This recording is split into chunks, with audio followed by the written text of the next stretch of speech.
இது 2008 அதாவது சென்னை 28 ரிலீஸ் ஆன டைம், கட்டுறது தமிழ் ரிலீஸ் ஆகுது. இப்போ நான் ராம் சாரை இன்டர்வியூ பண்ணுறேன் ரேடியோவில். ஓகே, அப்போ ரேடியோ பிரேக்கில் வந்து வெளியில் காஃபி சாப்பிட வருவோம்ல, அப்போ வரும்போது பார்த்தோன்னா அப்போ வந்து நம்ம ஒர்க் பண்ணுறோம் அப்படின்னாரு. எத்தனை வருஷம் ஆச்சு? 18 இயர்ஸ் ஆச்சு. 18 இயர்ஸ் கழிச்சு நீ ராம் சாரோட இன்டர்வியூவில் இருக்கும் அப்படின்னும் போது, if really like somebody's work, if really like, if you have lot of respect for the person, automatically 2015 Vadakkan சில்க்னு ஒரு படம் நாங்கள் சென்னை ஷூட் இருந்தது. அப்போ அந்த Kodambakkam green park hotel opposite அங்கே டீ கடை இருக்குது. நாங்கள் தம் அடிச்சு அங்கே டீ சாப்பிட்டு இருக்கு. ராம் சாரும் அங்கே டீ ஏதோ சாப்பிட்டு இருக்கு. இப்போ நிவின் அந்த டைமில் எங்கிட்ட சொன்னேன், பாரு அதுதான் தங்கமீன்கள் எடுத்த டைரக்டர் ராம், ஒரு நாளைக்கு அவங்க கூட ஒர்க் பண்ணோம். 2015 அவன் ஒர்க் பண்ணியாச்சு, பக்கத்தில் இது கேட்டுட்டு இருந்த நானும் ஒர்க் பண்ணியாச்சு.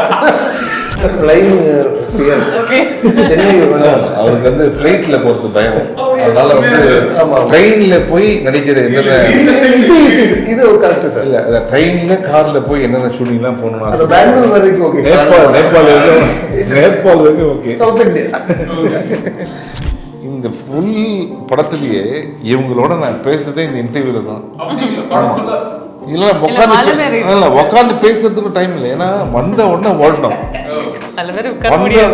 வந்த உடனே ஓடணும், வந்த உடனே இறங்கணும், வந்த உடனே தண்ணியில் குதிக்கணும், எப்பவுமே ஆக்ஷன் தான். ஓகே,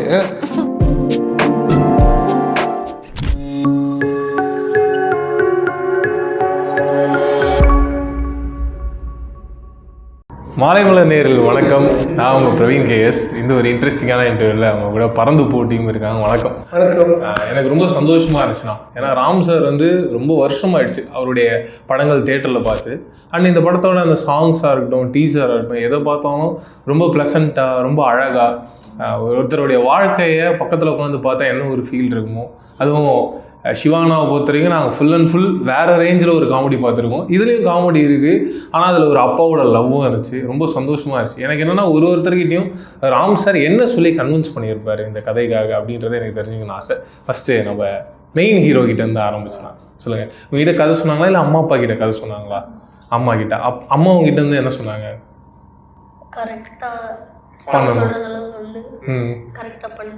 ஓகே, நீ எதுக்கு ரொம்ப இதை பண்ணவே முடியாது, உனக்கு தெரியும்ல இது ஒரு மாதிரி போரிங்காக இருக்குது அப்படின்ற மாதிரி எனக்கு அப்படிலாம் சண்டை போட்டதெல்லாம் இல்லை, குட் பாயாக இருக்கடா. எனக்கு 6 இயர்ஸ்லேருந்தே ஆக்டிங் ஆசை.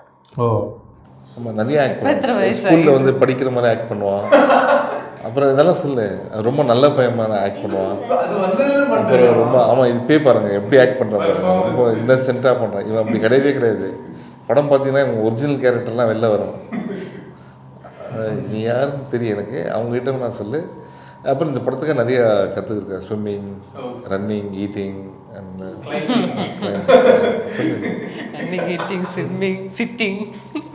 ஸ்லீப்பிங் எல்லாமே. ஆனால் அது சொல்லுங்கண்ணா, ராம் சார் உங்ககிட்ட என்ன நான் சொன்னார் கதையா நீங்கள் இதில் கன்வின்ஸ்?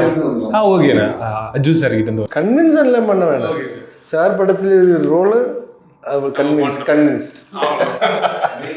கிரேஸ் மேம் அவ்வளோதான், காப்பி பேஸ்ட். என்ன மேம் டக்கு டக்குன்னு முடிக்கிறீங்க? இருந்தாலும் உங்களுக்கு sir Ram sir is popular among the cinephiles in Kerala, very popular. இப்போ நான் அந்த நேற்று சொல்ல மறந்துட்டேன்னா, அதாவது 2015 வடக்கன் சில்க்னு ஒரு படம் நாங்கள் சென்னை ஷூட் இருந்தது. அப்போ அந்த Kodambakkam green park hotel opposite அங்கே டீ கடை இருக்குது. நாங்கள் தம் அடிச்சு அங்கே டீ சாப்பிட்டு இருக்கு. ராம் சாரும் அங்கே டீ ஏதோ சாப்பிட்டு இருக்கு. இப்போ நிவின் அந்த டைமில் எங்கிட்ட சொன்னேன், பாரு அதுதான் தங்கமீன்கள் எடுத்த டைரக்டர் ராம், ஒரு நாளைக்கு அவங்க கூட ஒர்க் பண்ணோம். 2015 அவன் ஒர்க் பண்ணியாச்சு, பக்கத்தில் இது கேட்டுட்டு இருந்த நானும் ஒர்க் பண்ணியாச்சு. பயங்கர மேஜிக். அதில் இன்னொரு மேஜிக் என்னன்னா, கேட்டுட்டு இருந்த உங்கள் படம் ஃபர்ஸ்ட் ரிலீஸ் ஆயிடுச்சு. இப்போ நான் சொல்கிறேன் 2018 இவங்களாச்சு 15 இது 2008 அதாவது சென்னை 28 ரிலீஸ் ஆன டைம், கட்டுறது தமிழ் ரிலீஸ் ஆகுது. இப்போ நான் ராம் சாரை இன்டர்வியூ பண்ணுறேன் ரேடியோவில். ஓகே, அப்போ ரேடியோ பிரேக்கில் வந்து வெளியில் காஃபி சாப்பிட வருவோம்ல, அப்போ வரும்போது பார்த்தோன்னா அப்போ வந்து நம்ம ஒர்க் பண்ணுறோம் அப்படின்னாரு. எத்தனை வருஷம் ஆச்சு? 18 இயர்ஸ் ஆச்சு. 18 இயர்ஸ் கழிச்சு நீ ராம் சாரோட இன்டர்வியூவில் இருக்கும் அப்படின்னும் போது, if really like somebody's work, if really like, if you have lot of respect for the person, automatically it will happen அப்படின்றது தான் ஒரு முக்கியமான விஷயம்.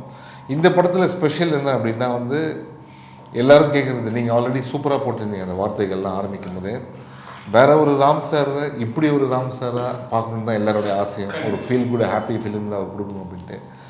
அந்த படத்தில் I'm very happy to work with Grace and Aju. இவங்களோட ஒரு நல்ல டீமில் ஒர்க் பண்ணுறது, அஞ்சலி இவங்களோட ஒர்க் பண்ணுறது ரொம்ப ஹாப்பி.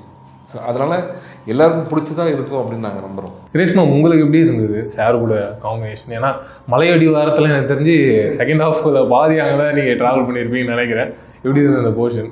சார் இந்த கேரக்டரை விட எனக்கு ஃபஸ்ட் டைமில் இவரும் ராம் சாரும் இருக்கிற ஒரு காம்பினேஷன் இல்லை. ஆக்டர் டைரக்டர் விட அதெல்லாமல் இவருக்கு இடையில் இருக்கிற ஒரு கம்யூனிகேஷன் அதெல்லாம் பார்க்கும்போது எனக்கு தோணிது என்னென்னா, ராம் சார் இப்படி ஃப்ரீயாக இருக்கிற ஒரு செட்டுனா அவருக்கு கூட இருக்கிற அசிஸ்டன்ஸ் எல்லாமே சொல்லுவாங்க, ராம் சார் இப்படி ஒரு ஆக்டர்கிட்ட ஃப்ரீயாக ஜோலியாக பேசுனது ரொம்ப அவர் பார்க்கல. ஸோ அது ரொம்ப ஹாப்பியாக இருந்துச்சு. அது பார்க்கும்போது ரொம்ப ஹாப்பியாக இருந்துச்சு. ஏன்னா இதில் நீங்கள் சார் சொன்ன மாதிரி ரொம்ப சிம்பிளான மூமெண்ட்ஸ் தான், பட் அது இன்னும் ஹியூமர் வே நம்ம போர்ட்ரே பண்ணுவாங்க. ஸோ அப்படி பண்ணும்போது நம்ம ஆக்டர்ஸ் ரொம்ப கம்ஃபர்டபுளாக வச்சுக்கணும், நம்ம கூட ஒர்க் பண்ணுறவங்க ரொம்ப ஈஸியாக கம்யூனிகேட் பண்ணணும்.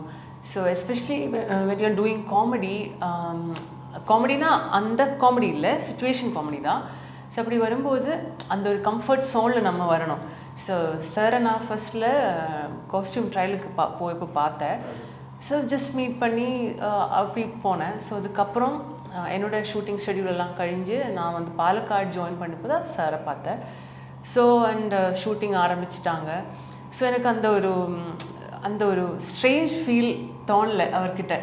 So because he is very welcoming. நம்ம அங்கேருந்து வர நமக்கு லாங்குவேஜ் பேரியர் இருந்தால் கூட, எஸ்பெஷலி லாங்குவேஜ் பேரியர் இருக்குது, நமக்கு அந்த டெரெயின் தெரியாது, டீமை நம்ம ஃபஸ்ட்டில் தான் பார்க்குறேன், அண்ட் ஃபுட்டு டிஃப்ரெண்ட்டாக இருக்குது. ஸோ எப்போது அவர் வீட்டில் அவருக்காக சமைச்சு கொண்டுன ஃபுட்டுவே எனக்கு கொடுப்பாங்க, அது எனக்கு தருவாங்க.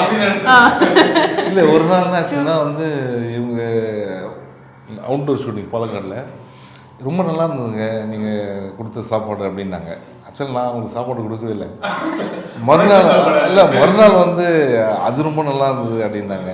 அப்புறம் நான் அந்த ஐட்டம் சாப்பிடவே மாட்டேன். அப்புறம் நான் சாப்பிடாதெல்லாம் வந்து நல்லா இருந்தாங்க. யார் நம்ம சைடில் கொடுக்கணும் பார்த்தா என் அசிஸ்டண்ட்டு. அவங்க நல்லா பிடிச்சி சாப்பிட்டுட்டு இவங்களுக்கு பிடிச்சிருந்து எங்க ஆமாம் அவன் தனியாக ஒன்று இவங்களுக்கு சமைச்சு கொடுத்துட்ருக்கான். அதுக்கப்புறம் தான் கேட்டேன், இல்லை சார் நம்ம கொடுக்கணும்ல சார்,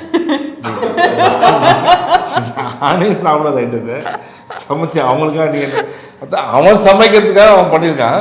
அது மேடம்க்குன்னு சொல்லி மணின்னு ஒருத்தன் பார்த்தீங்கன்னா தெரியும். அவன் சொல்ல வந்தேன்னா சாரி மேம், இந்த எனக்கு தெரியாம நான் வெல்கம் பண்ணியிருக்கேன் எனக்கே நீங்கள் தான் தெரியும். ஆனால் ஆக்சுவலாக அது உண்மை கிடையாது. இந்த ஃபுல் படத்துலேயே இவங்களோட நான் பேசுறதே இந்த இன்டர்வியூவில் தான். ஆமாம், இல்லை உட்காந்து பேசுறதுக்கு டைம் இல்லை. ஏன்னா வந்த உடனே ஓடணும், வந்த உடனே இறங்கணும், வந்த உடனே தண்ணியில் குதிக்கணும், எப்பவுமே ஆக்ஷன் தான். ஓகே, உட்காந்து பேசுற மாதிரி ஒரு டைலாக் கூட கிடையாது, வெறும் ஃபோனில் தான். அது வேற ஒரு ஊர், நாங்கள் வேற ஒரு ஊர். ஸோ இந்த படத்துல நான் உட்காந்து பேசுறது இந்த இன்டர்வியூவில் தான். எப்படி இருக்கீங்க அவங்க வீட்டில் தான் நல்லா இருக்கு சார். அண்டு சார், உங்களுடைய படங்கள் நான் நிறைய மலையாளத்தில் பார்த்துருக்கேன், நாமளும் பார்த்துருக்கேன். எனக்கு ரொம்ப சந்தோஷம் உங்கள் 2 பேரையும் இன்றைக்கி நேரில் மீட் பண்ணுறோன்றது. நான் இன்டர்வியூ முன்னாடியும் நான் ஷேர் பண்ணியிருந்தேன்.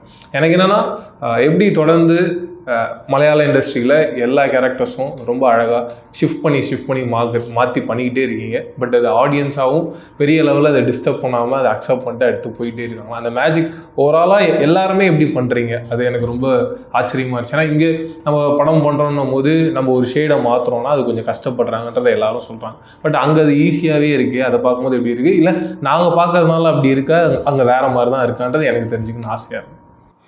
ஒரு காலத்தில் ஸ்டீரியோடைப் ரூல்ஸில் ஞானம் அப்படி கண்டினியூ பண்ணிகிட்டே இருந்தேன். அப்புறம் தான் ஆடியன்ஸு தான் ஆக்சுவலாக ரீசன்.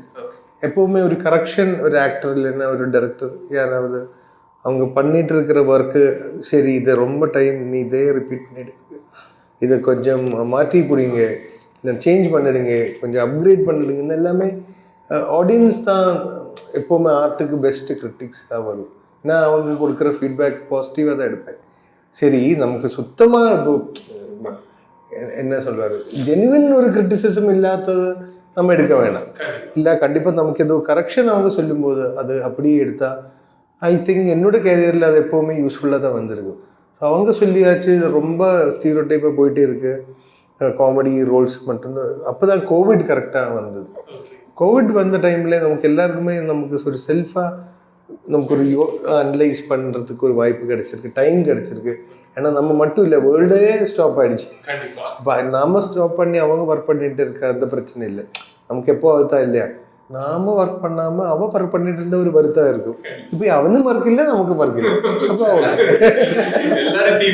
ஆமாம் அப்போ ஹாப்பி.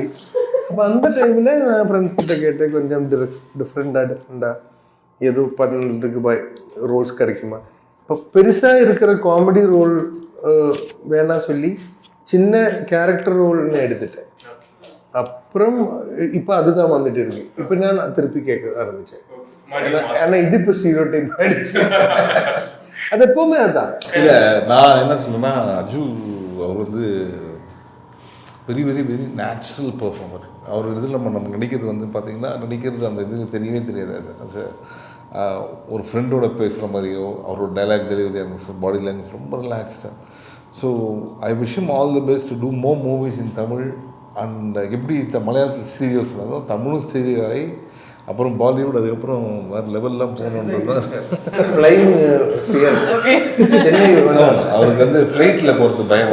அதனால வந்து ட்ரெயினில் போய் நடிக்கிற என்னென்ன இது கரெக்டு சார். இல்லை அதை ட்ரெயினில் காரில் போய் என்னென்ன ஷூட்டிங்லாம் போகணும்னா பெங்களூர் வரைக்கும் ஓகே, நேபாள் வரைக்கும் ஓகே, சவுத் இந்தியா ஆமாம் அந்த எல்லா லாங்குவேஜும் பண்ணணும்னு I wish him all the best.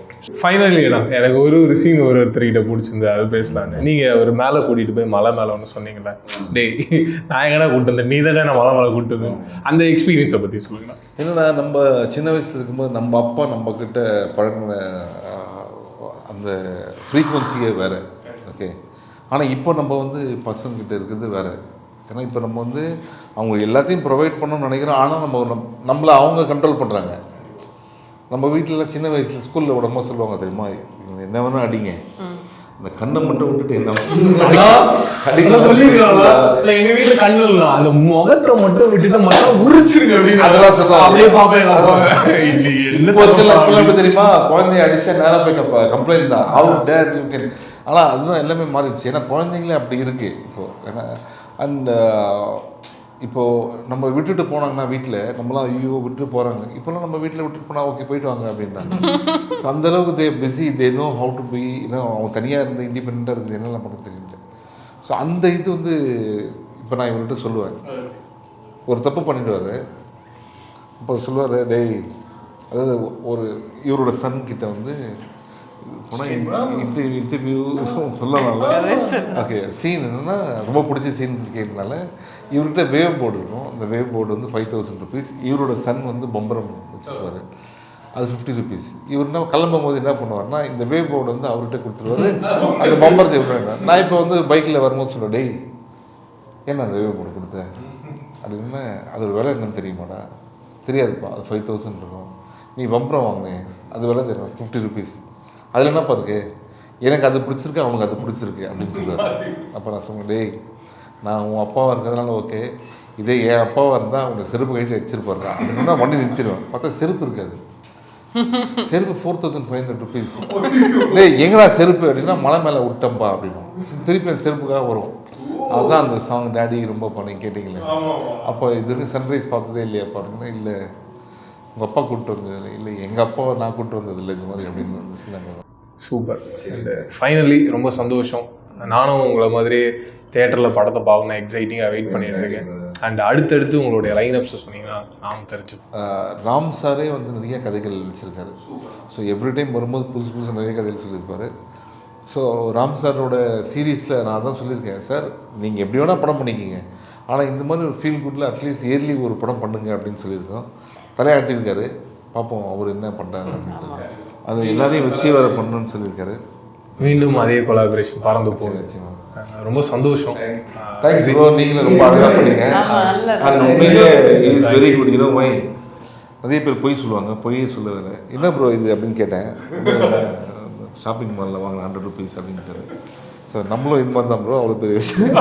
அதான் நீங்கள் சொல்லுது ரோலெக்ஸ் ஒரிஜினல். ஐயோ இல்லை இது அது இதை பற்றி நான் அப்படி சார் வந்தோடனே பார்த்தேன் ரொம்ப காஸ்ட்லியாக இருக்காராங்க. Thank you bro. சந்தோஷம் தான், மீண்டும் சந்திப்போம். Thank you sir. Love you. Thank you. Thank you.